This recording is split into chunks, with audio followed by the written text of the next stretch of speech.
Eu quero te convidar a abrir a sua Bíblia no Evangelho de Mateus, lá no capítulo de número 6. Evangelho de Mateus, capítulo de número 6. Do versículo 19 ao 21 é o texto que a gente está lendo. E assim a gente vai começar, né, retomar o nosso estudo. Lembrando que essa ministração, essa palavra, ela faz parte de uma série de mensagens chamada, né, que intitulamos, assim como a própria Bíblia a intitula, No Monte com Jesus. Né? Ela é ancorada no Sermão do Monte. A gente já está há bastante tempo estudando o Sermão do Monte, até porque a gente não tem pressa de terminar. Amém? Porque a gente entende que quanto mais profundo a gente conseguir ser no texto da Palavra de Deus, muito mais amplo vai ser a nossa visão do reino, do nosso chamado, da nossa vocação, de forma que a gente possa exercer com excelência a nossa vida na presença de Deus. Amém, queridos?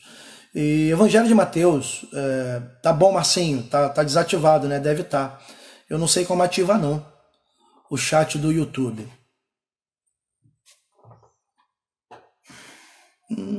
Não faço a menor ideia, mas deixa quieto.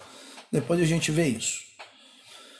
Ok? Então vamos lá. Evangelho de Mateus, capítulo de número 6, versículo de número 19, diz assim: Não acumuleis para vós outros tesouros sobre a terra, onde a traça e a ferrugem corroem, e onde ladrões escavam e roubam.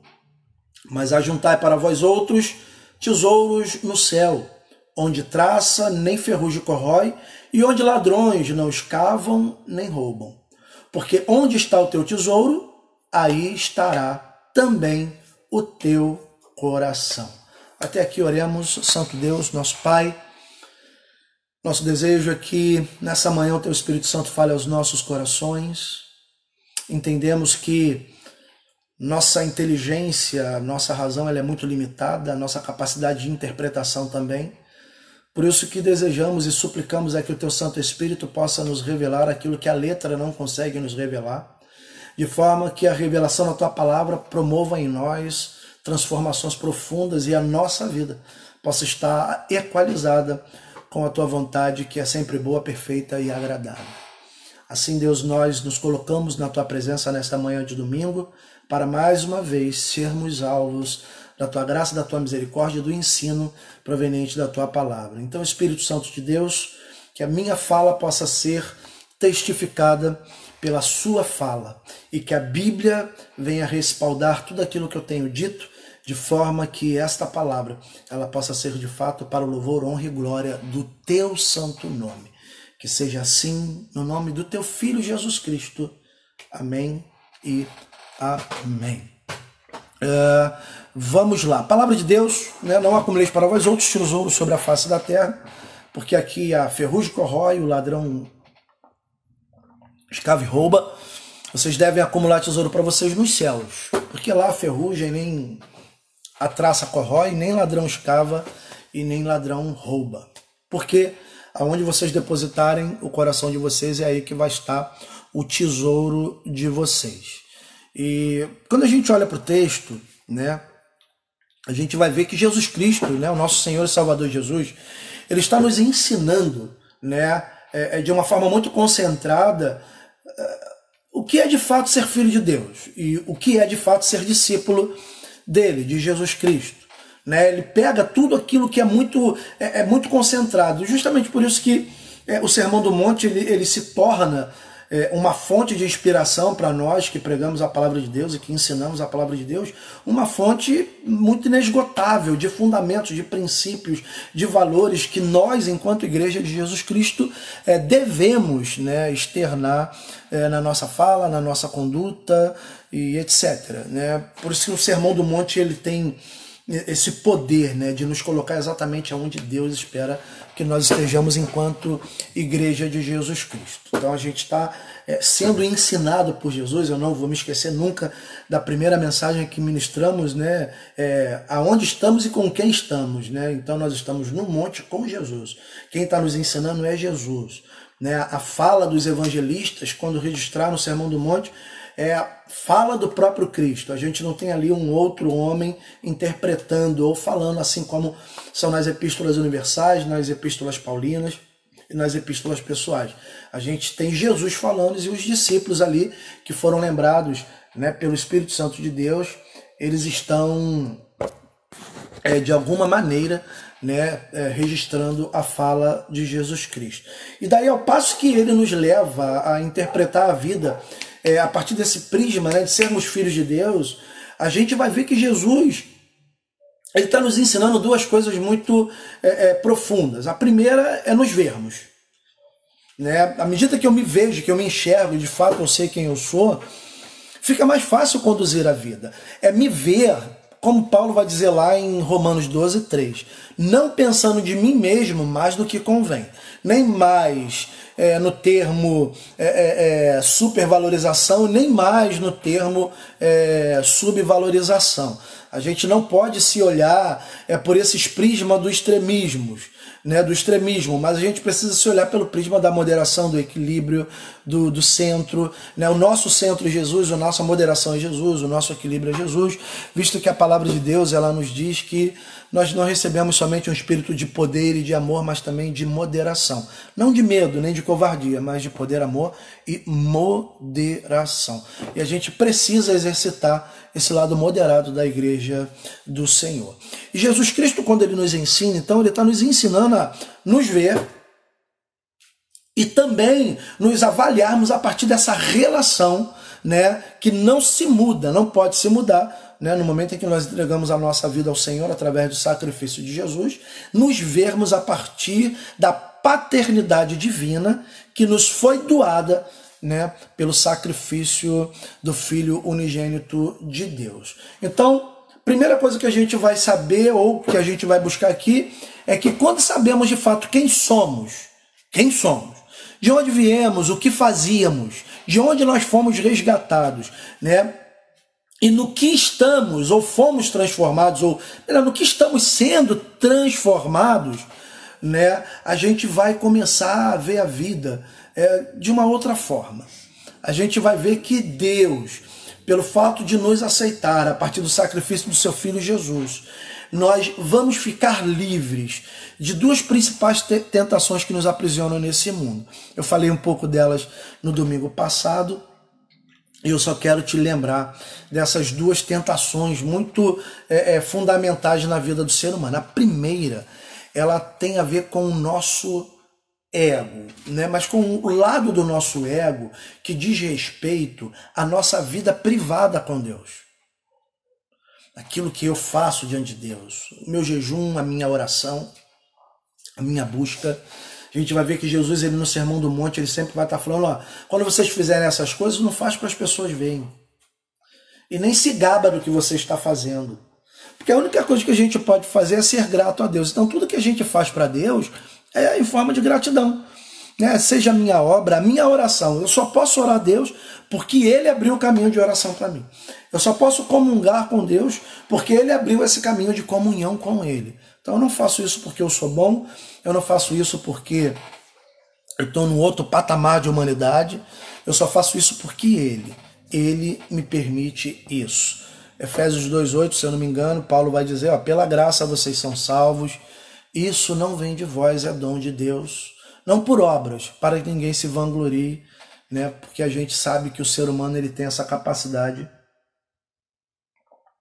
de se vangloriar daquilo que ele faz. E quando a gente faz com Deus e em Deus, a glória, o louvor, a exaltação, o reconhecimento tem que ser todos direcionados a eles. Amém? Amém, amados? Então, a primeira tentação é essa que nos assedia muito sutilmente.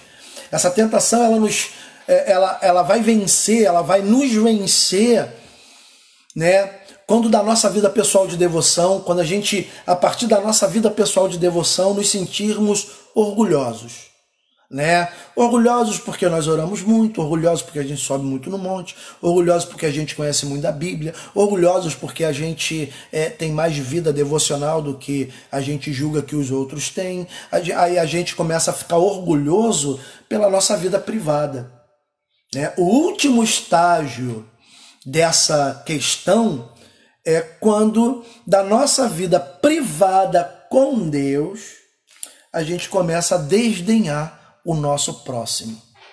esquecendo de que, como julgamos o nosso próximo, é da maneira como nós seremos julgados. Não é isso que a Bíblia diz? É da forma que vocês julgam, é a forma que vocês vão ser julgados. Então a igreja evangélica, ela tem esse péssimo hábito de julgar pessoas a partir dela mesma. Eu sou mais justo, eu sou mais santo, né? Eu oro mais, eu faço mais, eu bibibi, eu bobobó. E esse orgulho diante de Deus, ele é ruim, né? Lembrando que orgulho, soberba são sinônimos. E o orgulho pejorativo. Eu estou falando do orgulho, não estou falando do orgulho. Ah, eu estou orgulhoso por alguma coisa. Não é esse orgulho, né, agradável, é aquele orgulho pejorativo, né, de se sentir melhor.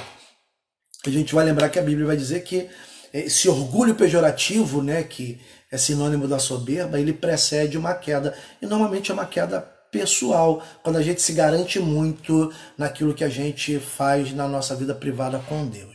Né? A segunda tentação, ela tem a ver com a nossa vida pública. E elas vão trabalhar do mesmo jeito, é sempre no ego. Né? Eu lembro sempre do que Paulo vai dizer, né? Que ego, na palavra diz, sou eu, né? O meu eu, quem eu sou de fato. E bom dia, Paulo Gonçalves, Deus abençoe. Paulo de Rafa. A gente está sempre nessa luta, né, do nosso ego, por isso Paulo vai falar, já não vivo mais ego, já não vivo mais eu, né? Quem vive em mim é Cristo.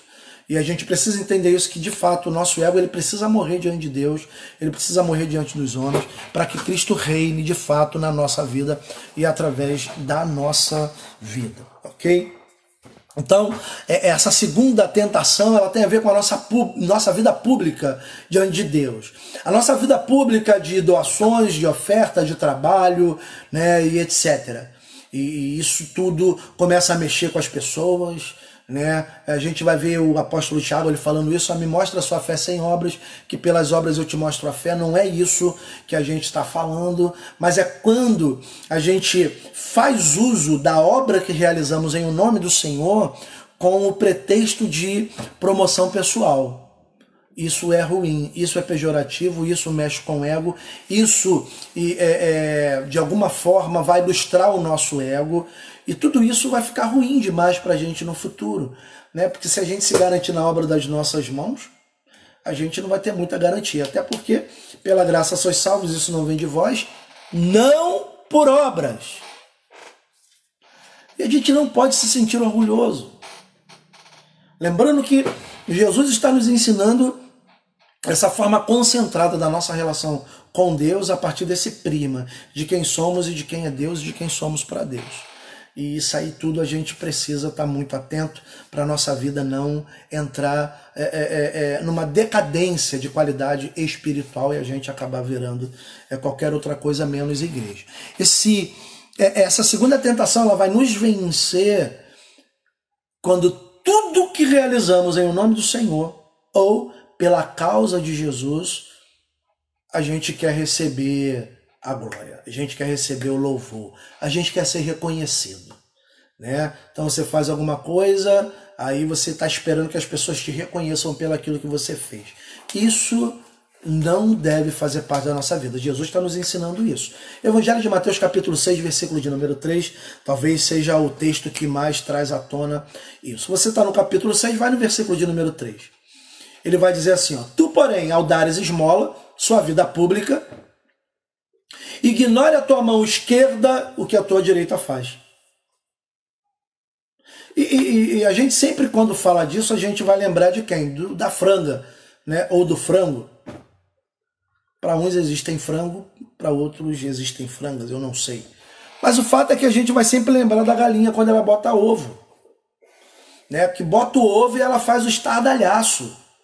Ela canta pelo quintal, ela canta no galinheiro, ela faz kkkkkkk, né, anunciando que ela botou um ovo. E fazer, né, o que ela fez é natural para ela. Então, para nós, igreja, deveria ser tão natural quanto respirar, fazer a obra de Deus. né? Quando você suspira, você não está esperando que alguém bata a palma porque você respirou. Da mesma forma que você, quando faz a obra de Deus, você não pode ficar esperando que as pessoas te aplaudam, que as pessoas te reconheçam. Aliás, é por não receberem o reconhecimento de terceiros que muitas pessoas, elas se afastam do evangelho. E elas vão dizer, fiz um monte de coisa, meu pastor nunca me viu, ninguém nunca me viu, porque eu fazia, eu trabalhava, eu era. Queridos, se a nossa vida for movida a elogio e a tapinha nas costas, acho que a gente não vai muito longe. E Jesus está nos ensinando exatamente isso. Olha, se vejam como vocês eram, quem vocês são, entendam, reconheçam quem vocês agora estão sendo, em quem vocês estão sendo transformados a partir desse prisma, dessa verdade, a paternidade divina, através do sacrifício de Jesus. E vocês vão entender a vida como um todo. E vocês não vão se deixar levar, conduzir, ser atropelado por um sentimento de egoísmo, de autoexaltação e de reconhecimento. A gente não pode. Isso não quer dizer que a gente tem que se sentir impedido de fazer a obra de Deus. A obra de Deus, ela tem que ser feita com excelência. Então, partindo dos ministérios básicos da igreja, se você ensina, vai lá, está dizendo no livro de Romanos, ensine com esmero, esforça-se, se esforce, se esforça para aprender, se dedique ao estudo e ensine com esmero. Se você toca instrumento na casa do Senhor, você tem que estudar sim. Você tem que ser o melhor instrumentista que a casa do Senhor pode ter. Se você canta, você tem que sim fazer curso de canto, aprender novas técnicas. Tem que fazer isso, né? Se você prega, você tem que fazer teologia, se possível, estudar a palavra de Deus, ter material de pesquisa e de estudo. Tem. A Bíblia diz isso, só que tudo isso não pode servir para que a gente seja reconhecido. A gente não pode fazer isso para que as pessoas nos vejam. Muito pelo contrário, lembra da oração de João Batista, como ele diz, olha, que eu diminua e ele cresça. Então tudo que a gente vier a fazer, Jesus está ensinando isso, tudo que a gente vier a fazer em prol do reino, em nome de Jesus, é para que ele seja reconhecido.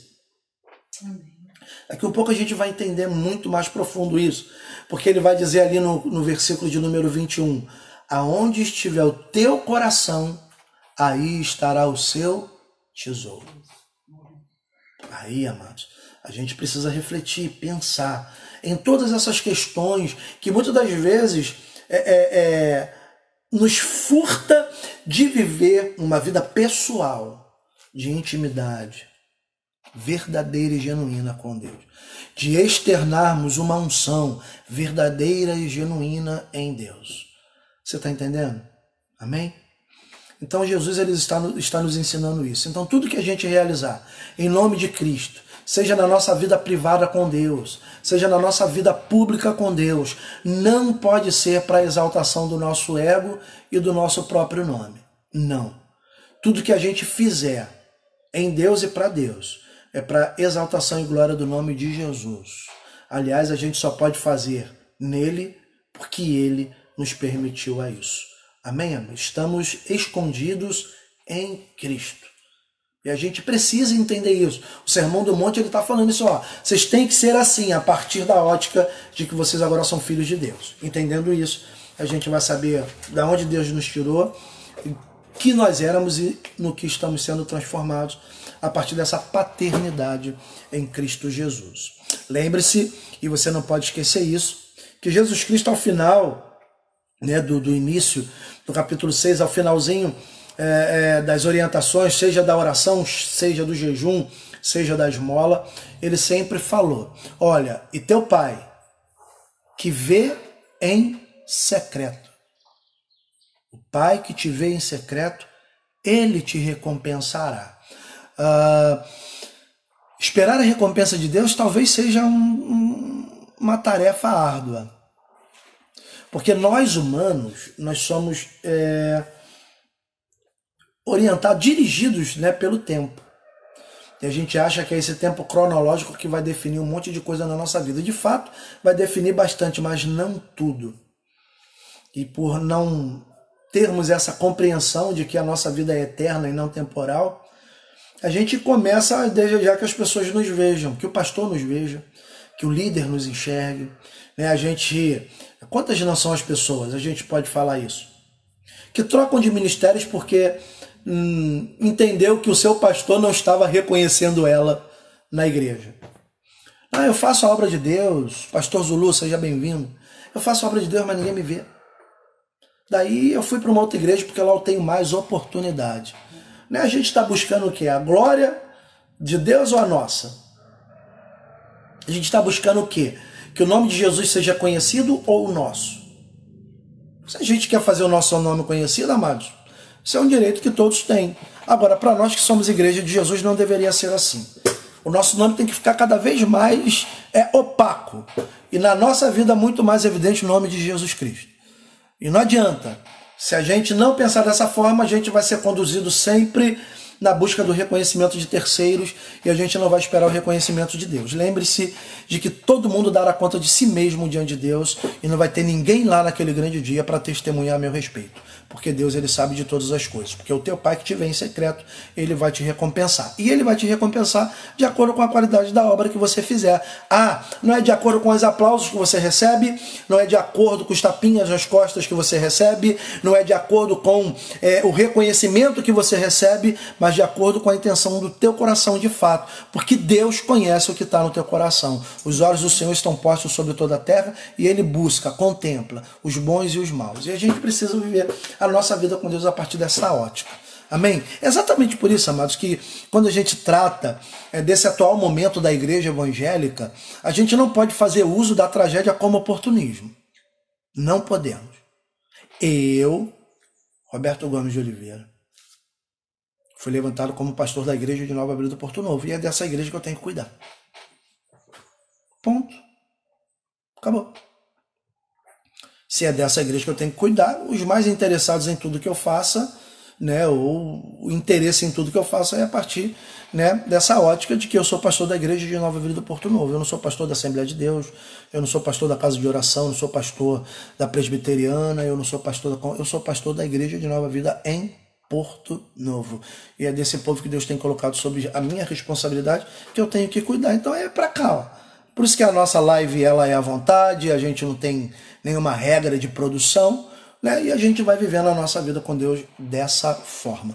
Então Jesus, ele sempre vai lembrar, o teu pai que te vê em secreto, ele vai te recompensar. Chegando então nessa porção do Sermão do Monte, amados, Jesus, ele vai introduzir um outro aspecto da vida cristã nessa realidade que a gente vive. Ele vai começar a tratar de um assunto que vai mexer com toda a nossa vida. Lembrando que é do coração que o homem bom tira coisas boas, o bom tesouro do coração, o homem bom tira coisas boas, e o homem mau, do mau tesouro do teu coração, ele vai tirar coisas ruins. Então Jesus está falando isso pra gente. Eu quero dar uma relembrada aqui no versículo que nós lemos, o versículo 19, 20 e 21, ele vai dizer, olha, não acumuleis para vós outros tesouros sobre a terra, onde a traça e a ferrugem corroem, onde ladrões escavam e roubam. Tudo que a gente falou tem a ver com isso, então você pode já começar a pensar por essa ótica. Mas ajuntem para vocês outros tesouros nos céus, onde traça nem ferrugem corrói, e onde ladrões não escavam e nem roubam. Por quê? Porque onde está o teu tesouro, aí estará também o teu coração. Então Jesus, ele começa a introduzir uma nova perspectiva a partir dessa realidade que a gente vive enquanto igreja aqui na face da terra. A vida do crente em Jesus é tão normal quanto a vida de qualquer outra pessoa não crente. Eu, você e qualquer outra pessoa, a gente tem uma vida muito similar. Olhe para a atual conjectura da humanidade. Eu sei que tem gente fazendo ao contrário, mas aí eu não posso me avaliar a partir disso. Eu preciso me avaliar a partir daquilo que eu creio que seja. E a Bíblia me ensina a fazer isso.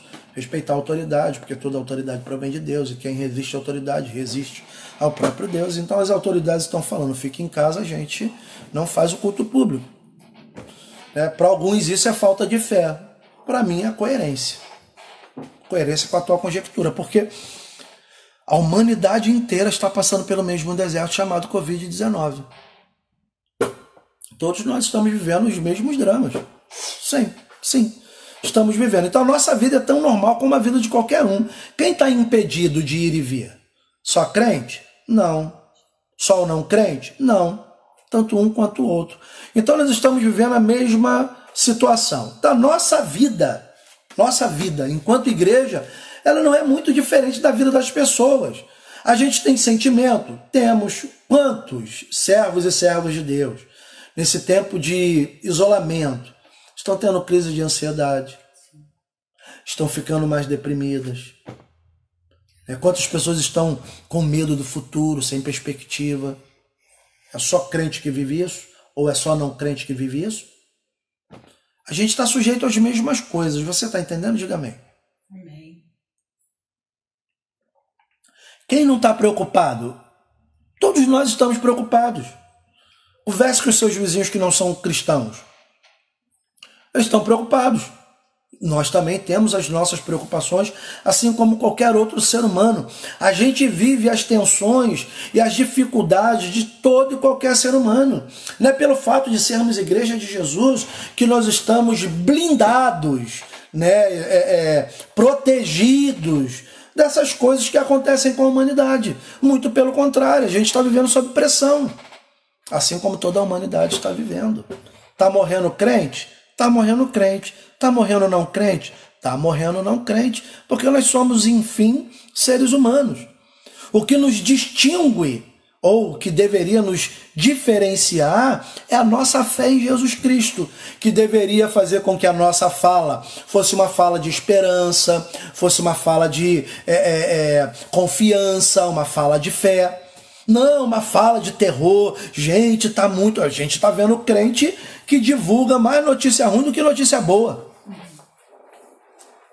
Gente, tá morrendo um monte. Gente, tá Quando a nossa fala deveria ser de esperança.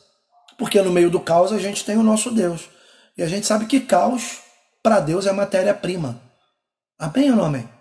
Então todos nós vivemos essas mesmas situações. Temos sentimentos, temos preocupações, vivemos as tensões e as dificuldades de que todas as pessoas elas estão vivendo. A gente não é diferente nesse quesito de ninguém.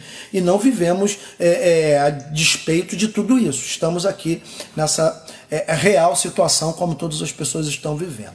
Quando a gente introduziu esse tema, a gente viu que Jesus ele tratou dessa tentação que é gerada pela carne e pelo diabo na nossa vida. E nesse ponto, Jesus ele vai abordar o problema do mundo a partir dessa perspectiva, né? A gente tem três inimigos: a carne, o diabo e o mundo.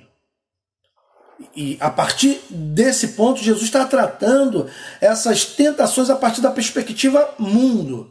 Porque aonde estiver o teu coração, aí estará o seu tesouro. Então, quando a gente foi vendo os estudos, à medida que a gente foi avançando, a gente viu que existem coisas que são produzidas pela nossa carne, existem outras que são produzidas pelo diabo, e existem outras que são produzidas pelo mundo. São esses os três inimigos do cristão: a carne, o diabo e o mundo.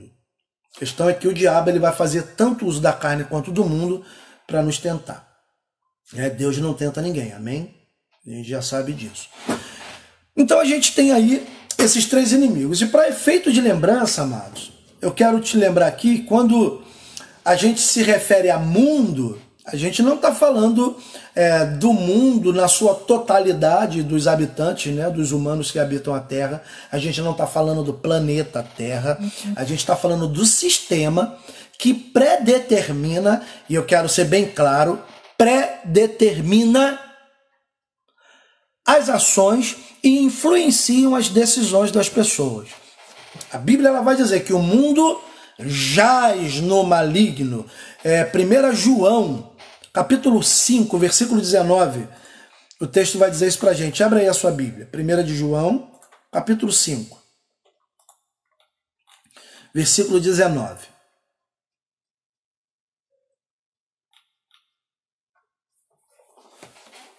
Vai dizer assim, ó. Primeira epístola de João, capítulo 5, versículo 19, diz: sabemos que somos de Deus e que o mundo inteiro jaz no maligno.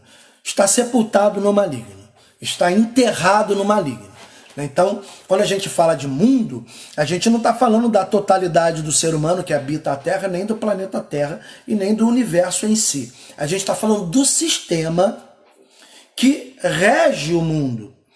E a partir desse sistema, né, decisões, ações, elas são pré-determinadas, né? Então pense no seu aparelho de celular. Aí, no seu aparelho de celular. O seu aparelho de celular, ele predetermina a ação de todos os programinhas, de todos os aplicativos que você tem. Nenhum aplicativo consegue fazer qualquer outra coisa senão aquilo que o sistema que gere, né, esse mundo chamado celular predetermina. Então a gente vai ter, a partir disso, as filosofias, a própria religião, a gente vai ter a cultura, né, que vai predeterminar ações, isso é fato. Quantas coisas as pessoas não fazem automática, porque elas estão pré-determinadas pela cultura regente. A igreja ela precisa ser pré-determinada pela cultura do céu. Quando a gente entender isso, a gente vive no mundo como peregrinos, trazendo para essa realidade os princípios e os valores da vida eterna em Cristo Jesus. Então, o mundo, quando a gente fala de mundo, a gente está falando dessa mentalidade, dessa atitude, dessa mentalidade que é conduzida por esse sistema, que o mundo está sepultado, enterrado. Então é disso que a gente está falando, né? Do que o mundo predetermina, né? E aí a gente poderia expandir isso aqui, mas acredito que não seja conveniente agora.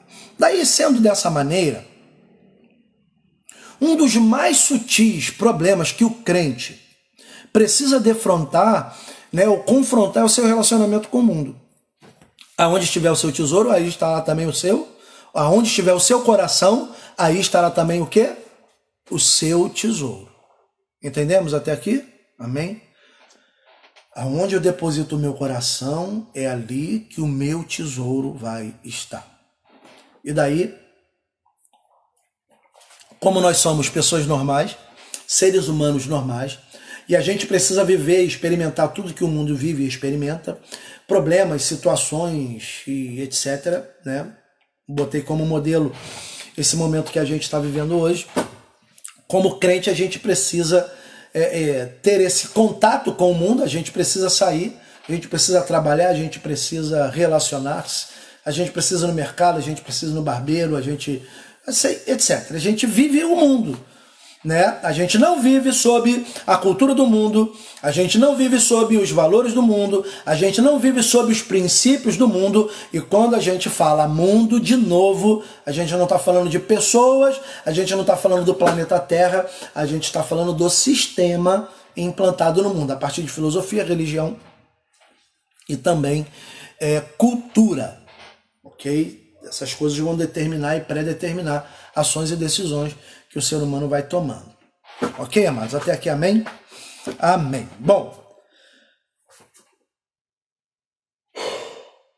perdão. Fato é que Jesus, quando nos disse, né, ou nos chamou para discípulo, ele nunca nos disse que seria muito fácil, né, a gente ser discípulo dele. Vem ser meu discípulo que vai ser muito tranquilo. Não. Jesus ele sempre deixou esse alerta, que haveria uma grande dificuldade em seguir a ele. E mesmo aqui no Sermão do Monte, Jesus vai afirmar isso. Então, Jesus nunca nos informou, vai ser muito tranquilo ser meu discípulo. Não será tranquilo. No mundo vocês vão ter aflições, no mundo vocês vão ser perseguidos. Olha, se fizeram isso comigo, imagine o que vão fazer com vocês. Então Jesus ele sempre nos alertou para isso. No capítulo 7 do Sermão do Monte, vai lá no capítulo 7, abre aí a sua Bíblia, capítulo 7 do Sermão do Monte, Mateus 7.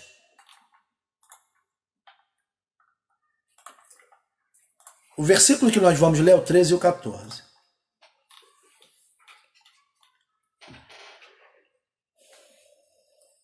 Perdoa. Olha só o que Jesus está dizendo.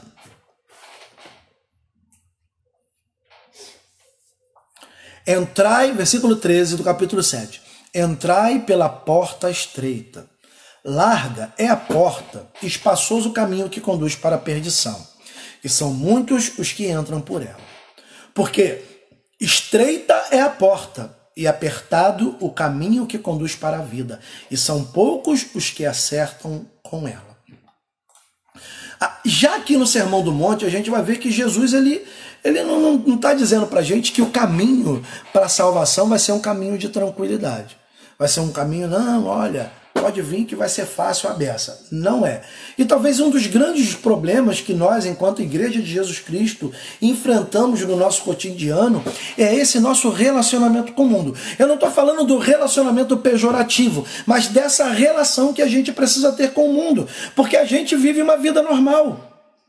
Jesus Cristo ele não nos colocou numa redoma espiritual e nos blindou com relação a tudo que o mundo vive, as coisas que a gente precisa enfrentar, ao cotidiano da igreja. Muito pelo contrário, ele diz que nesse cotidiano é que a gente precisa dar testemunho dele. E é diante da mesma dificuldade, das mesmas lutas, das mesmas privações que todo mundo vive, é que nós, Igreja de Jesus Cristo, devemos manifestar a nossa fé. É no meio desse caos que a igreja ela é levantada como sal e luz do mundo. A gente precisa entender isso.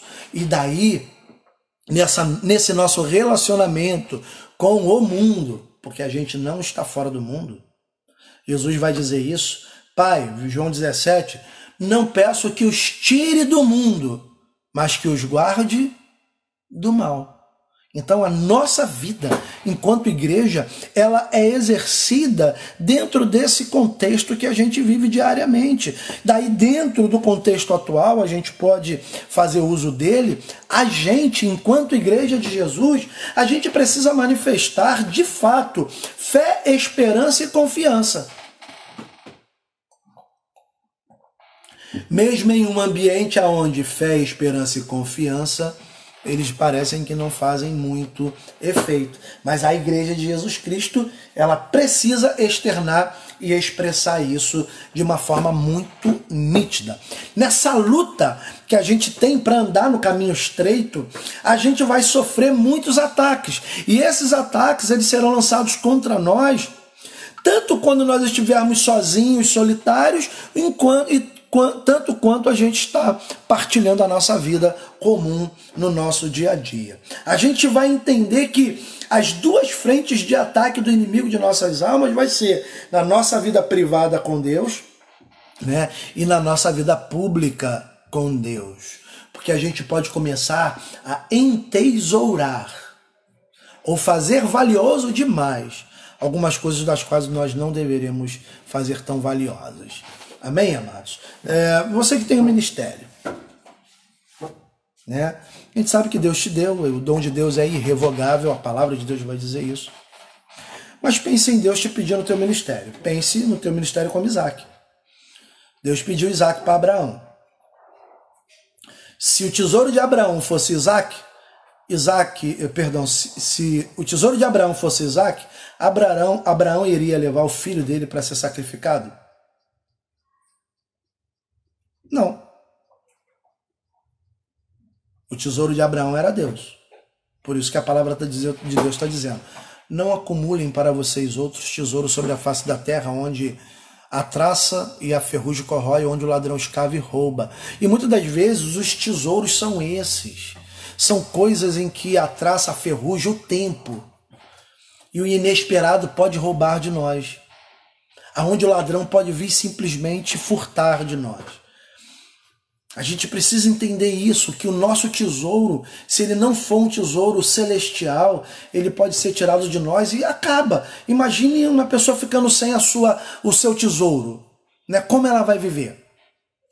Então Jesus está falando que os ataques eles serão enviados para vocês, contra vocês, seja na vida privada, seja na vida pública. E vocês precisam vigiar isso. Vocês precisam ter isso como forte cuidar disso com forte cuidado, com muita veemência, com fôlego, com energia, com vivacidade, para que esse tesouro celestial de vocês seja de fato o que vai reger, conduzir, gerir a vida de vocês com Deus. Daí a gente vai ter que tomar conta, né, desse tesouro, para que esse tesouro não seja, o nosso coração não seja depositado em lugares equivocados. Observe que Jesus ele expõe essa realidade para que essa realidade da nossa vida pública e privada com Deus, ela precisa ser muito compreendida, porque aonde nós nos fortalecemos é na nossa vida privada, é no nosso secreto com Deus que a gente se prepara, é lá no nosso quarto, com a porta fechada atrás de nós, que a gente se prepara para enfrentar o mundo que está adiante de nós. É nessa vida privada. Se essa vida privada ela não tiver uma atenção, de fato, a gente pode fazer dessa privada a nossa derrocada. E daí o nosso tesouro vai estar no quê? Naquilo que a traça e a ferrugem corrói, naquilo que o ladrão pode entrar e roubar. Vocês estão entendendo? Digam amém. Da mesma forma que nós nos preparamos no silêncio do nosso quarto, agora a gente vai sair para enfrentar o mundo do jeito que o mundo é. E ao enfrentar o mundo do jeito que o mundo é, a gente precisa enfrentá-lo a partir dos princípios e dos valores que a gente foi buscar no nosso secreto. É dessa forma que Jesus Cristo está nos ensinando. Olha, não acumulem para vocês tesouro na face da terra.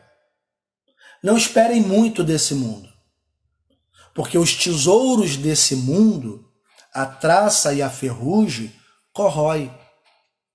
O ladrão escava e rouba. Querem juntar tesouros? Juntem tesouros no céu, porque lá esses tesouros eles são de fato valiosos.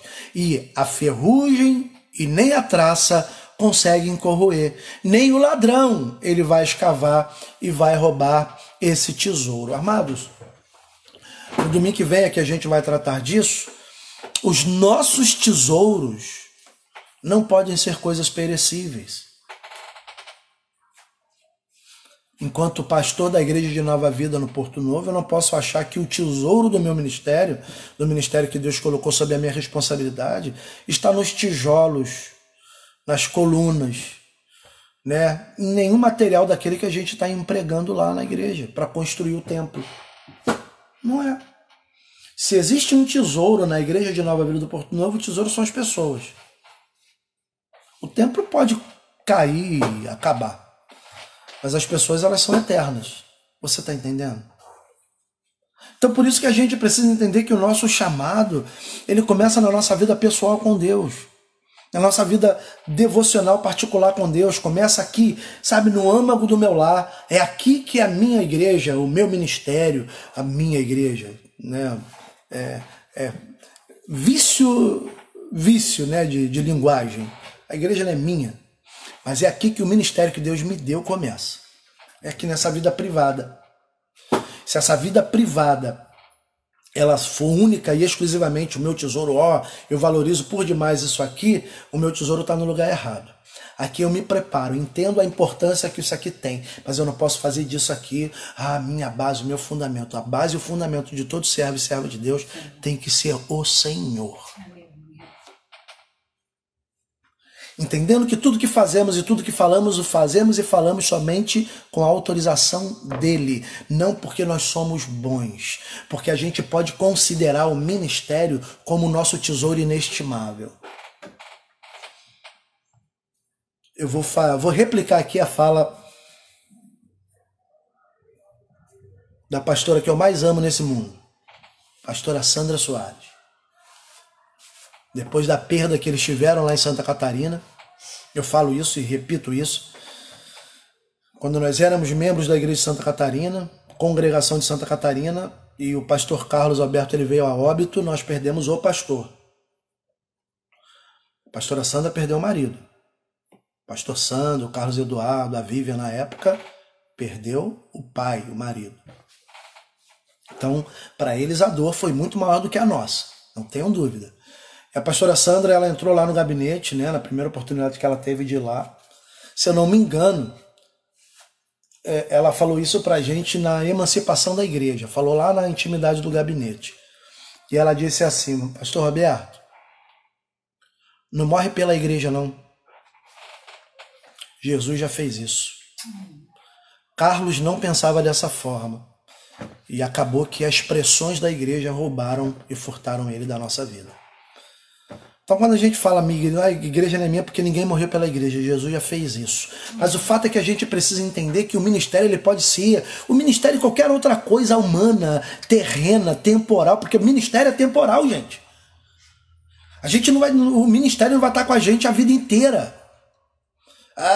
Vai chegar uma hora que eu vou jubilar, eu espero jubilar na igreja de Nova Vida do Porto Novo. Isso quer dizer que eu vivi muitos anos.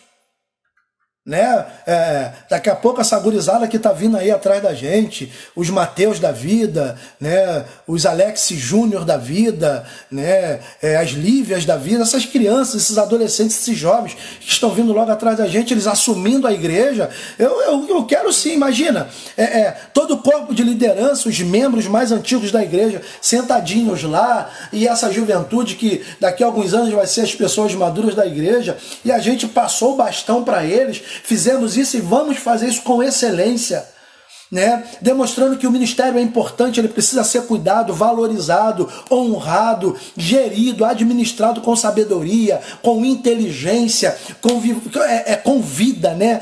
De forma que isso tudo possa ser passado de forma valiosa, mas ele não é tido como, isso aqui para mim é tudo. Não é tudo. Porque o maior tesouro que a gente tem está no céu, e é lá que a gente precisa juntar as peças desse tesouro. Acumulem para vocês outros tesouros nos céus, é o que Jesus está dizendo. Então a gente não pode ter essas coisas como sendo o arrimo da nossa vida. O meu arrimo é o ministério que Deus me deu. De vez em quando eu faço isso com a liderança. Vem cá, e se eu, enquanto pastor, com a autoridade que Deus me deu, falar: olha, fulano, a partir de hoje você não é mais líder de tal ministério, o que você vai fazer com a sua vida? Porque a gente pode estar acumulando tesouro ou colocando o nosso coração naquilo que é temporal, naquilo que é passageiro. E tudo que é passageiro, amados, é corroído pela traça, é corroído pela ferrugem e pode ser furtado, roubado pelo ladrão.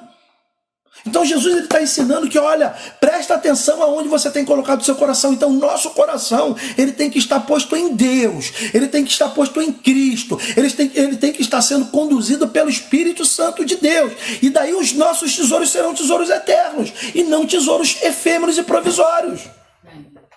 Você está entendendo? Diga amém. Amém. É dessa maneira que Jesus está ensinando a gente.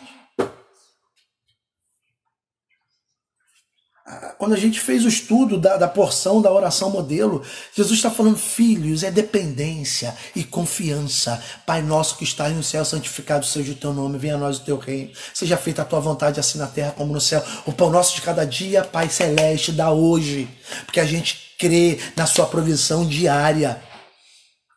Senhor, em nome de Jesus, perdoa as nossas dívidas, assim como a gente tem perdoado aquele que nos deve. Não nos deixe cair em tentação, mas livra-nos do mal, porque teu reino, poder e a glória para todos sempre. Amém. Isso é confiança, isso é dependência. Se a gente confia, a gente não pode demonstrar confiança e dependência de Deus, achando que agora a gente pode fazer e realizar. E isso a gente vai acabar colocando o nosso tesouro, botando o nosso coração. E a Bíblia vai dizer, nós lemos: onde estiver o seu tesouro, aonde estiver o seu coração, perdão, aí estará também o seu coração.